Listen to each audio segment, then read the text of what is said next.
दुनिया तक पर टॉप 5 में देखिए। प्रधानमंत्री नरेंद्र मोदी ने सोमवार को समुद्री सुरक्षा के विषय पर संयुक्त राष्ट्र सुरक्षा परिषद की ओर से आयोजित ओपन डिबेट की अध्यक्षता की। इसके साथ ही नरेंद्र मोदी यूएनएससी की ओर से आयोजित किसी अहम बैठक की अगुवाई करने वाले भारत के पहले प्रधानमंत्री भी बन गए। प्रधानमंत्री नरेंद्र मोदी ने चीन को इशारों में कहा है कि समुद्री विवादों का समाधान अंतर्राष्ट्रीय कानून के आधार पर होना चाहिए। उन्होंने इसको लेकर बांग्लादेश के साथ भारत की समुद्री सीमा समझौता का उदाहरण दिया। पीएम मोदी ने ये बातें सोमवार को संयुक्त राष्ट्र सुरक्षा परिषद की बैठक में कही।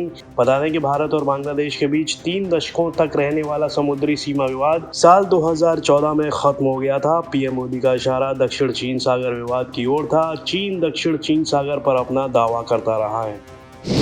अफगानिस्तान में लगातार जारी हिंसा के बीच संयुक्त राष्ट्र ने आतंकी हमलों के दौरान बच्चों की मौत पर चिंता जाहिर की है। संयुक्त राष्ट्र की तरफ से जारी एक बयान में बताया गया है कि बीते 72 घंटों में हिंसा बढ़ने से कम 27 बच्चों की मौत हुई है और करीब 136 घायल हुए हैं। साथ ही बच्चों के खिलाफ हिंसा के गंभीर मामलों पर संयुक्त राष्ट्र ने विरोध भी दर्ज कराया है। संयुक्त राष्ट्र अंतर्राष्ट्रीय बाल आपातकालीन फंड यानी यूनिसेफ ने बताया कि पिछले 72 घंटों में कंधार प्रांत में 20 बच्चे मारे गए हैं और 130 बच्चे घायल हुए हैं। ये अत्याचार अफगानिस्तान में पहले से ही गंभीर हालातों में रह रहे बच्चों पर होने वाली क्रूर प्रकृति और हिंसा का सबूत है। भगोड़ा हीरा कारोबारी नीरव मोदी ब्रिटेन में है। ब्रिटेन की कोर्ट ने नीरव मोदी के भारत प्रत्यर्पण की मंजूरी दे दी थी। नीरव मोदी को भारत लाए जाने की सरकार की कोशिशों को करारा झटका लगा है।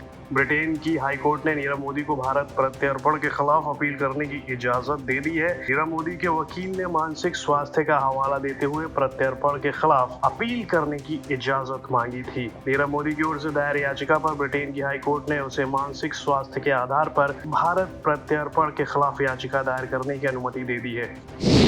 चीनी सेना, पीएलए और रूसी सैनिक बड़े पैमाने पर हो रहे युद्धाभ्यास में हिस्सा ले रहे हैं। दोनों देशों की सेनाएं एक साथ मिलकर युद्ध लड़ने का अभ्यास कर रही हैं। इस युद्धाभ्यास में अलग अलग तरह के लड़ाकू विमान, तोपें, हथियारबंद वाहन हिस्सा ले रहे हैं। चीन और रूस की योजना है कि दोनों देशों के सैनिकों को एक दूसरे से मिलाया जाए ताकि भविष्य में जरूरत पड़ने पर दोनों सेनाएं मिलकर युद्ध लड़ सकें। बयान में कहा गया है कि दोनों पक्ष एक दूसरे से मिलकर अपनी अलग अलग टीम बनाएंगे और ये टीमें अपना प्लान बनाएंगी और ट्रेनिंग लेंगी।